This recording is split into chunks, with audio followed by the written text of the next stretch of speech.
Brigadier साहब, आप क्या समझते हैं कि इस वक्त क्या सूरत हाल चल रही है खलीजी ममालिक में?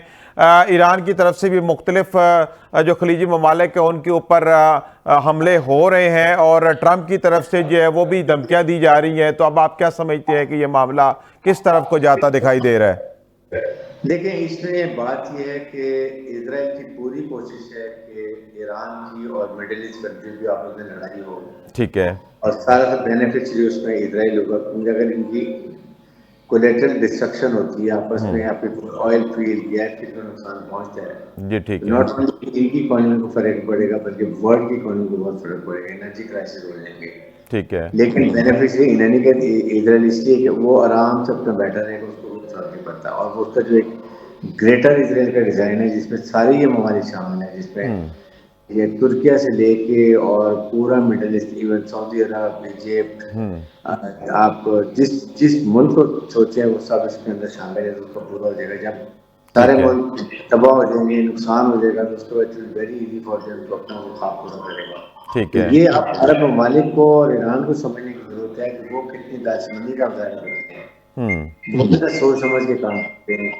कि इनको चाहिए कि अमेरिकन को पुश करें कि इसराइल को मना करें कि ईरान की जो है ये गैस तंसीबात के ऊपर मत अटैक करें। ठीक है। जाहिर है कि अगर ईरान के ऊपर अटैक करेंगे तो ईरान को पता है कि ये जो मिडल ईस्ट कंट्रीज में ये गैस के ज़ाहिर है, इनमें अमेरिकन की भी इन्वेस्टमेंट है और इसराइल की भी इन्वेस्टमेंट है, तो वो उनके ऊपर फोर्स उनको वहां जाना पड़ता है। इसलिए मिडल ईस्ट कंपनी को खुल के अमेरिका से बात करनी चाहिए कि इसराइल को नकेल डाले, उसको मना करे। अगर आपने लड़ाई रखनी है तो आप लिमिटेड मिसाइल्स पे और न्यूक्लियर साइट्स पे और मिनट जो उनके ठीक है। लीडर्स हैं उन पर रखो, लेकिन you should not go to the oil field और गैस के ऊपर। सही। इसकी रिटेलिएशन ईरान ने पहले अनाउंस कर दिया कि then we will go to all those countries जिनके ऑयल गैस फील्ड हैं जिसमें अमेरिका की या इधर की शराकतदारी जी ठीक है। जी ठीक है। तो अभी ब्रिगेडियर साहब, आप क्या समझते हैं कि क्या इसराइल बाज आ जाएगा इस तरह जो ऑयल साइट्स हैं उनके ऊपर हमला करने से, या सूरत हाल मजीद बिगड़ सकती है? देखें, इसराइल बाज नहीं आ रहा है। एक तो इंस्टिगेट करता है, जब आपने सामने अभी अली रजानी को उन्होंने जिस तरीके से शहीद किया है, इम्पोर्टेंट पर्सन, उनका रिस्पेक्टेड था, उसकी बड़ी से थी, सिक्योरिटी चीफ था, जो इस चीज ये इनको मार, इससे एक तो ये जो ईरानी कौम पूरी खुद यूनाइट भी हो रही है, प्लस रेडिकलाइजेशन भी आ रही है कि बदला लेने की बात वो कर रहे हैं। तो इसी वजह से आप देखें कि उन्होंने उसके बाद कितने मिसाइल्स और वो हैवी जो मिसाइल्स हैं वो उन्होंने मारे हैं इसराइल के ऊपर, और तो बड़ा जानी और माली नुकसान किया है। सही। इसराइल ने उसको ब्लैकआउट किया हुआ है, वहां पर निकलने नहीं दे रहे खबर को, लेकिन बेसिकली बहुत नुकसान हो रहा है जिसकी रिटेलिएशन इसराइल कर रहे हैं कि हम उनकी गैस कर दें। गैस इज ठीक है। एक उनका देखें एक नेशनल सोर्स भी है, ये उनकी यहाँ से गैस भी निकलती है, उनको पैसा भी मिलता है, बिल्कुल। इससे मुल्क भी चलता है, उनके पे पहले सैंक्शन लगी हुई है। आप सोचें कि क्या वो फिर रिटेलिएट करेगा या नहीं करेगा। It is the job of American president Trump. President Trump ने इस वक्त दुनिया को इकोनॉमिक क्राइसिस में डाल दी है, एनर्जी क्राइसिस में डाल दी है। ठीक है। मुझे नहीं समझ आ रहा है कि ट्रम्प की क्या policy, what are they wanted and why doesn't stop Israel को कि तुमने किसी की भी ऑयल फील्ड और गैस फील्ड के ऊपर नहीं जाना, अटैक करना, बाकी तुम जो सही। करे कर सकते हो। तो ये मेरे ख्याल में आपके साथ थ्रेट भी वो कर रहे हैं ईरान को कि अगर आपने ये किया तो हम आपकी सारी गैस उड़ा के रख देंगे। बात ये ठीक है। है स्टॉप इजराइल।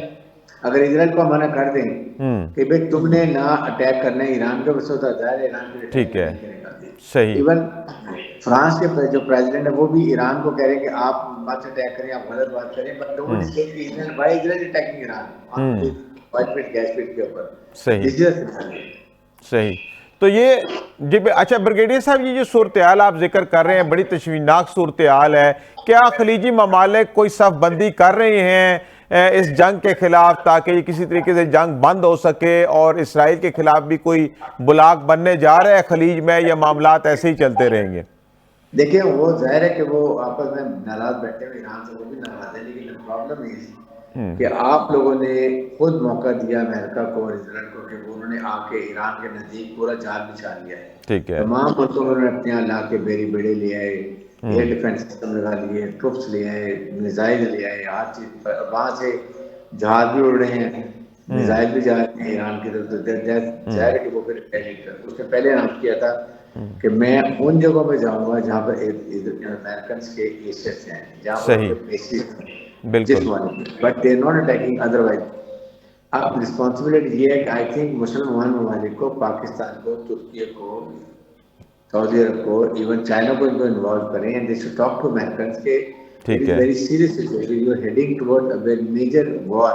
सही। इसलिए इसको अवॉइड करने के लिए नाउ इज द टाइम। जब आप कहते हैं कि हमने ईरान के जो है नेवी भी खत्म कर दी है, एयरफोर्स भी खत्म कर दी है, मिसाइल लॉन्चर्स को भी बहुत नुकसान पहुंचा दिया, न्यूक्लियर ठीक है। वेपन से बात करते हैं, then now we should go for, और आप विक्ट्री डिक्लेयर करें, आप कहेंगे we are exiting, Iran exit कर रहे हैं, या बैठ के नेगोशिएशन कर लें, वो जरूरी है इस पर। सही। ईरान के लिए भी जरूरी है नेगोशिएशन हो गया और ज्यादा रिस्ट्रिक्शन ना हो, लेकिन इस तरह चलता जाएगा कि ये एक स्टेज आएगी कि पूरा मिडिल ईस्ट तबाह होकर रह जाएगा और ईरान तबाह हो जाएगा, सही। और इससे जो गैस क्राइसिस, एनर्जी क्राइसिस जो दुनिया को पता है। सही। अच्छा, जिस तरह की सूरत-ए-हाल का आप जिक्र कर रहे हैं ब्रिगेडियर साहब, ये तो वो ग्रेटर इसराइल की तरफ जो मामला बढ़ जाएगा अगर खलीजी ममालिक तबाह हो जाते हैं और जो ऑयल रिजर्व है वो ख़त्म हो जाते हैं, उसके ऊपर हमले होते हैं, तो ये तो फिर ज़ाहिर है इसराइल की फतह होगी। तो क्या ये सारी सूरत-ए-हाल सब खलीजी ममालिक को नज़र नहीं आ रही, और आप क्या समझते हैं कि अभी इस जंग बंदी के लिए कहीं से कोई ना कोई एफर्ट्स की जा रही हैं, या अभी इस सिलसिले में कुछ नहीं किया जा रहा? आई थिंक अरब ममालिक को बहुत अच्छी तरह पता है, देयर वाइज पीपल, उन्होंने बहुत पढ़े लिखे लोग उसके अंदर हैं, ठीक है। दे अंडरस्टैंड इजराइल के क्या डिजाइन है और वो क्या चाहता है। ठीक है। और आई एम श्योर कि उनको चाहिए कि जो उनके दोस्त ममालिक हैं, रशिया है, चाइना है, पाकिस्तान है, तुर्की है, ये ममालिक को चाहे बैकडोर से करें, अमेरिका को समझाएं कि दिस इज वेरी टॉपिक। इसलिए अगर आपने वॉर को लिमिट रखना है, that is different thing, but don't expand. जहां आपने एनर्जी, ऑयल और गैस फील्ड के ऊपर अटैक किया, this is going to escalate further, और इससे बहुत तेज हालात होंगे। सही। इसलिए इनके लिए अपने म्यूचुअल मुल्कों की अपने म्यूचुअल इंटरेस्ट में है इमीडिएटली अप्रोच करके अमेरिका को समझाएं कि जी आपने जो करना था कर लिया, आपने ईरान को कमजोर कर लिया, आपने खुद कहा है कि उसकी न्यूक्लियर पावर खत्म हो गई है, सही। उसके मिसाइल कैपेसिटी कमजोर हो गई है, they have nothing, they can't, there is no threat to America also, और इजराइल के साथ आपको बैठ के मुआहदा हो जाता तो बात खत्म हो जाएगी। सही। मेरे ख्याल में is right time to sit down and negotiate before things are out of hand, and then it is catastrophic for the whole world. सही। अच्छा, इस सारी सूरत-ए-हाल में आप चाइना और रशिया का क्या किरदार देख सकते हैं? क्योंकि इस वक्त वो ईरान को तो सपोर्ट कर रहे हैं बैक एंड पे, लेकिन फ्रंट एंड पे आने के उनके कुछ चांसेस हैं। दोनों तरफ अगर जंग बढ़ती है उसमें भी अमली तौर पे, या अगर मामला अफहाम व तफहीम की तरफ जाता है तो उस तरफ भी क्या कोई इनका किरदार हो सकता है चाइना और रशिया का? देखिए, अभी तो वो स्टेज पे नहीं आ रहे हैं, और लेकिन वो बैक डोर पे काफी, आई एम श्योर के इलेक्ट्रॉनिक वॉरफेयर में, ठीक है। साइबर वॉरफेयर में, ठीक है। इसमें वो बहुत सपोर्ट कर रहे हैं ईरान को, जो उनके जितने टारगेट हिट हो रहे हैं, आई थिंक ये सारी चाइना और रशिया की मदद उनको मिल रही है। ठीक है। और उसमें वो काफी हद तक काम कर रहे हैं। अभी वो ऊपर नहीं आ रहे बिकॉज दे चाइना तो खासतौर पे अवॉइड करता है वॉर्स को, they want to economic development. लेकिन किसी एक स्टेज पर जब आप देखेंगे कि बिल्कुल ही चीजें हाथ से निकल रही हैं, then they might come openly and support Iran. लेकिन वो stage it will be very very dangerous for the whole world. That's what I'm saying कि अभी अमेरिकन ट्रम्प को, he is सुपर पावर का प्रेसिडेंट है, he should यूज अपने vision को सोचें, सही। सोच समझ के फैसले करें। ये आइंदा के लिए, पूरी दुनिया के लिए इसके असर अंदाज होंगे, और खास तौर पर हमारे से मुल्क का तो बहुत ही फर्क पड़ेगा। इसलिए मैं कर रहा हूँ कि अभी रोकने का वक्त है, ये 2-3 दिन है। बिल्कुल। and Israel has to be told categorically that you will not attack Iran's gas fields and oil fields. सही। That is serious. इसके बदले ईरान डेफिनेटली रिटेलिएट करेगा, अबू धाबी में भी करेगा, दुबई में भी करेगा, सऊदी अरब में, कतर में, बहरीन में, कुवैत, इन तमाम जगह पर जाएगा जहां से भी ऑयल सही है। अच्छा ब्रिगेडियर साहब, ये अब नए हॉर्मस की जो मुमकिन बंदिश है और पार्शल बंदिश है, इससे एनर्जी क्राइसिस कितना डेवलप हो सकता है और दुनिया के ऊपर कितना प्रेशर डेवलप हो सकता है इस जंग को बंद कराने के हवाले से? देखें, this is one of the factors, ये भी एक बहुत इंपॉर्टेंट इसीलिए देखें, इसको जंग को रोकने के लिए, ना बढ़ाने के लिए ही बरतानिया ने उसके बाद यूरोपियन कंट्रीज ने, नेटो ने, हम्म। कनाडा ने, सब ने रिफ्यूज किया कि अमेरिकन के साथ हिस्सा बने इस जी जी। और वो इसलिए चाह रहे हैं कि इसको डीएस्केलेट किया जाए। आई एम श्योर कि वो ममालिक भी अब अमेरिका को समझा रहे होंगे कि ये स्ट्रेट्स ऑफ हॉर्मुज़ को बंद करते हैं इससे आइंदा के लिए क्या नुकसान होते हैं। दे आर नॉट रियलाइजिंग इससे क्या होता है। इसके साथ जो बाबुल मंदस एक और है, मंदाब है, ये एक रेड सी के ऊपर एक और ये स्टेट है, जैसे वो यमन के कंट्रोल में, यमन ने सेट किया कि वो भी बंद कर देगा, 10% ऑयल वहां से भी निकलता है उधर। तो अगर ये चीजें रुक जाती है तो ये बड़ा सीरियस काम हो जाएगा, समझने की बात है। इसलिए जब अमेरिका कहता है कि मैंने सारा कुछ ईरान को तबाह कर दिया, फाइटिंग जीरो कर दिया, then it is a time to exit. आप कहेंगे मैंने अपने हदाफ पूरा टारगेट पूरे कर लिए और मैंने जंग जीत ली है, मैं जा रहा हूँ, वापस जा रहा हूँ, दैट्स ऑल। लेकिन अगर आप अब इसके बाद और क्या चाहते हैं, यू वांट कि लड़ाई एस्केलेट हो और फिर इसमें दूसरी ताकतें इन्वॉल्व हो जाए, then it will be difficult to stop it. सही है। अच्छा ब्रिगेडियर साहब, अभी जो सूरत हाल है इसमें आप कोई आलमी सफबंदी भी देख रहे हैं क्या? जिस तरह के अमेरिकन सदर ने कॉल दी तो कोई किसी भी मुल्क ने हामी ना भरी उसके साथ खड़े होने के, खासतौर पर अपना हॉर्मुज़ को क्लियर करवाने में। तो अभी आप क्या समझते हैं कि क्या वाकई अमेरिका इस मामले में तन तना खड़ा है या फ्यूचर में कोई दीगर ममालिक भी इसके साथ खड़े हो सकते हैं? देखें, ये अमेरिकन ट्रम्प की गलती की वजह से है। आप देखें कि बनी आते ही इन्होंने कहा मैं ग्रीनलैंड पर कब्जा करूंगा, ठीक है, भारत ने उसको बड़ा सख्ती से उसको रिफ्यूज किया और कहा कि यू नॉट अलाउड। ठीक है, कनाडा को कहा मेरी मैं इसको अपनी इजाजत बनाता हूँ, कनाडा ने रिफ्यूज। आइसलैंड की बात की, उसके बाद आपने जाके वहाँ वेनेजुएला पे बताया कब्जा करना, ये थॉट के ईरान में बड़ा आसान काम है, हम इसको जाएंगे ऑयल और गैस पे कब्जा करेंगे, अपनी मर्जी के रिजीम लेके आएंगे, रजा शपेल के बेटे को बिठाएंगे, वो ईरान इजराइल को एक्सेप्ट कर लेगा, रिकॉग्नाइज करेगा और सारे मसले खत्म हो जाएंगे। But that's not serious for Pakistan. जहाँ पर अगर इधर इंडिया हो और ईरान में इजराइल नवाज हुकूमत हो और भगवान तालिबान हो, ये बड़ा खतरनाक तो अलग पर है कि रिजीम चेंज नहीं हो सकी है। तो इसलिए वो ममालिक इसको नहीं ज्वाइन कर रहे हैं और ये उनको समझना चाहिए, दे अंडरस्टैंड द इम्प्लीकेशन इसकी क्या हो सकती है, इसकी कितनी एस्केलेट हो सकती है। वो नेटो और Europe they use with logic sense, लेकिन ट्रम्प जो है ना वो फैसले करते हैं, जल्दबाजी भी करते हैं और बाद में आप जब फंसे हुए आप उनको करना मुश्किल हो रहा है। इस वजह से वो लोग ज्वाइन नहीं कर रहे हैं। सही। अच्छा ब्रिगेडियर साहब, अभी आप क्या समझते हैं कि खलीजी ममालिक में तो मुकम्मल तौर पर अमेरिका की जो एक माइट थी वो ख़त्म हो गई, वो अपने अड्डे ना बचा सका, तो अब फ्यूचर में आप क्या देखते हैं कि खलीजी ममालिक अपने तहफ़्फ़ुज़ के लिए किधर रजू करेंगे, किस तरह की सफबंदी होगी और किस मुल्क की ज़्यादा अहमियत बढ़ सकती है? एक तो मुझे यकीन है कि ये जो खलीजी ममालिक है कि आपको अपना दिफा खुद करना होता है, number 1। Number 2, they know it के अमेरिका ने इनको बिट्रे किया है। अब सारा कुछ वहां पर ला के इतना उनसे $1 ट्रिलियन का खर्च उनसे पैसा लिया और ये सारे राडार और ये सारे सिस्टम डेवलप किए, ठीक है, उसके बाद जब वक्त आया तो जाके इजराइल को सपोर्ट करने के लिए चले गए, इनको छोड़ के चले गए, ठीक है। उसके बाद ईरान ने इनके बेसिस को भी उड़ा दिया, राडार भी तबाह कर दिए। अब मैं थिंकिंग हम दोबारा फिर $1 ट्रिलियन लेंगे, दोबारा इंस्टॉल करेंगे, तो मेरे ख्याल में आप अरब ममालिक को समझ आ जानी चाहिए, आप अपने दिफा खुद करें और उन ममालिक की तरफ जाएं जो आपके साथ खड़े हो सकें। बिल्कुल। तो इजराइल से भी दूर हो और वो चाइना की बात कर लें, पाकिस्तान है, ये है, रशिया है, वो ममालिक जो टाइम टेस्टेड होते हैं। जी बिल्कुल। अमेरिका के लिए इजराइल इज नंबर 1। सही, उनका अलायंस है, उसके लिए वो पूरे इजराइल पूरे मिडिल ईस्ट को कुर्बान कर सकते हैं। जी बिल्कुल। तो why should you look toward America की तरफ, क्यों जाने की जरूरत है आपको? सही है। तो मैं वो इजराइल को बचाने के लिए कुछ भी कर देगा, तो इसलिए और अब इसका डिजाइन भी आपको पता है कि वो they want to go for greater Israel, उसमें सारे ममालिक शामिल। तो इनके लिए they have to now revisit Islamic ममालिक को स्ट्रॉन्ग करें, सही, अपना 57 ममालिक का एक ब्लॉक बनाएं, जी बिल्कुल, उसमें हार्डवेयर, मिलिट्री हार्डवेयर के लिए आप तरक्की करें, सही, आप उसमें इन्वेस्टमेंट ममालिक में करें, ठीक है, जहाँ तक आपका पैसा भी सेफ हो। अब जितना पैसा अमेरिका में, यूरोप में, जब चाहे वो फ्रीज कर लेंगे, सही, what will they do? They will have nothing left with them. सही इसलिए ये सोचा होनी चाहिए। सही।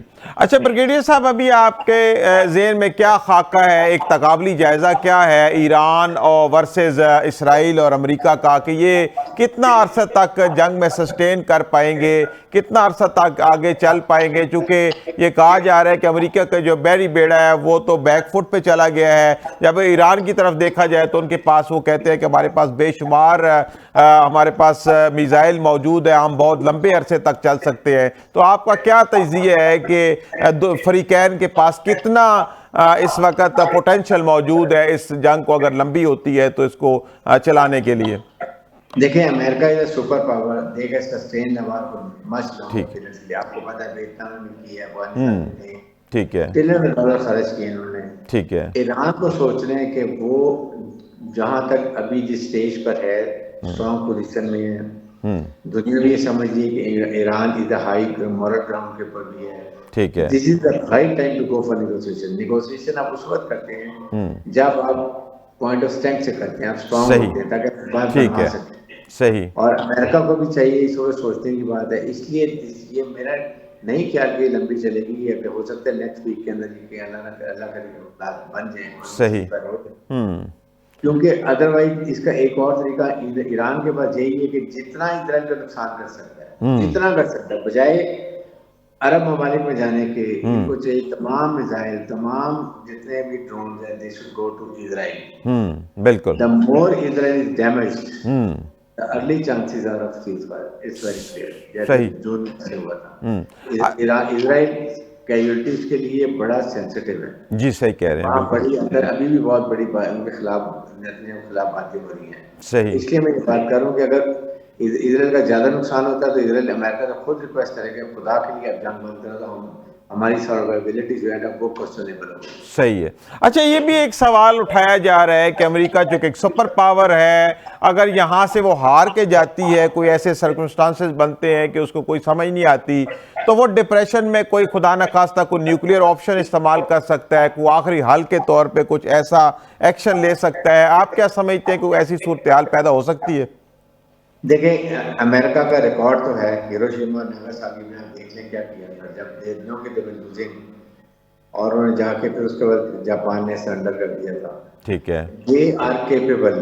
मैं यही बात कर रहा हूँ कि ईरान को चाहिए कि उस स्टेज से पहले, बार बार मैं यही बात कर रहा हूँ कि now you are in strong position. सही। आप अपने हमसाया जो भी आपके फ्रेंडली कंट्री है उनके थ्रू अप्रोच करके इसको सीज फायर पर जाए नेक्स्ट मंथ। सही। ये आपने कह देना जी हम लड़ेंगे, हम बदला लेंगे। आप अपने मुल्क का भी ख्याल करें, मुल्क की इकोनॉमी का ख्याल करें, मुल्क के अवाम का। सही कह रहे हैं, बिल्कुल। इसलिए अगर आप इस स्टेज पर करते हैं तो आपका एक तो दुनिया में स्टेचर हाई होगा। ठीक है। You have shown resilience, you have shown के ईरानी कौम को कोई हरा नहीं सकता। सही। Israel on a back foot, Israel का बहुत नुकसान हुआ है। तो मेरे ख्याल में this is the right time इसको लिए सोचने के लिए। अगर ये अपने जो भी इनके फ्रेंडली कंट्रीज है उनके साथ बैठ के, आई एम श्योर कि बैकडोर डिप्लोमेसी चल भी रही होगी, सही। एक्टिवेट करें और अमेरिका को कन्विंस करें। अमेरिका शुड डिक्लेयर कि मैंने जो अचीव करना मैंने कर लिया है, ठीक, और हम अब वहां से जा रहे हैं, उसके बाद अपनी नेगोशिएट करके बातचीत के लिए मसला। सही।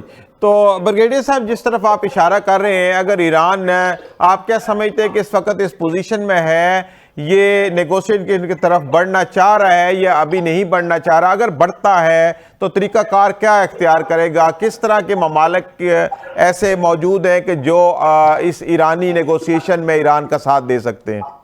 देखिए, इसमें चाइना है, पाकिस्तान है कॉन्ट्रैक्टर, ठीक है, सऊदी अरब है, इवन मिडिल ईस्ट के तमाम ममालिक को कोशिश करना चाहिए जितनी जल्दी सीज फायर हो उतना ही इन ममालिक के लिए बेहतर है। क्योंकि जहाँ पर आपके सामने वो जो उनका डिस्ट्रक्शन नजर आ रही है, अगर ईरान एक दो और ऑयल फील्ड पे, गैस फील्ड पे अटैक करता है ईरान, तो ईरान को आउट ऑल आउट इनको नुकसान करे, जो कि बहुत ही कैटास्ट्रोफिक होगा।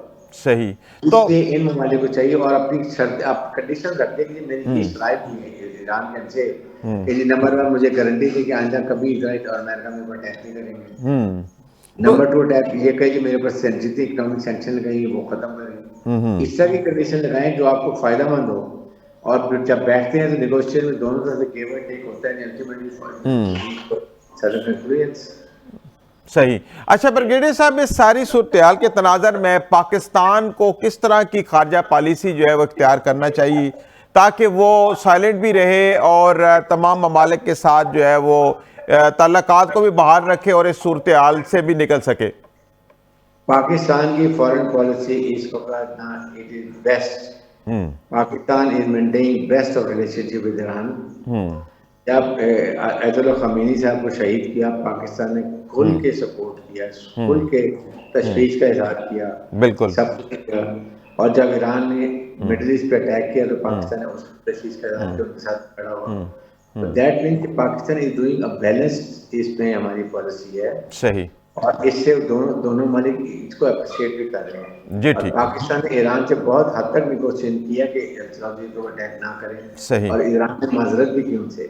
सही। आई थिंक हमारी पॉलिसी जो है बहुत सोच समझ के बहुत अच्छी जा रही है, इसको सही। मेंटेन। जी ठीक। जी बहुत शुक्रिया ब्रिगेडियर साहब, आपने वक्त निकाला और प्रोग्राम में शामिल हुए।